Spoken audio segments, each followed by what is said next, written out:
Vienmomentė dantų implantacija – tai pažangus gydymo metodas, kurio dėka vieno vizito metu pacientui galima atlikti 2 procedūras – pašalinti nesveiką dantį, jo užuomazgas ar šaknį ir iš karto įsriegti implantą.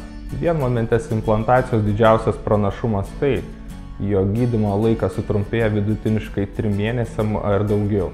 Taikydami konservatyvų metodą, pacientą paliekame be danties 3-6 mėnesiam. Tuo tarpu atlikus vienmomentę implantaciją yra galimybė iškart po jos pacientui pagaminti estetišką laikiną dantį ir iš odontologo kabineto išeiti su nauja šypsena.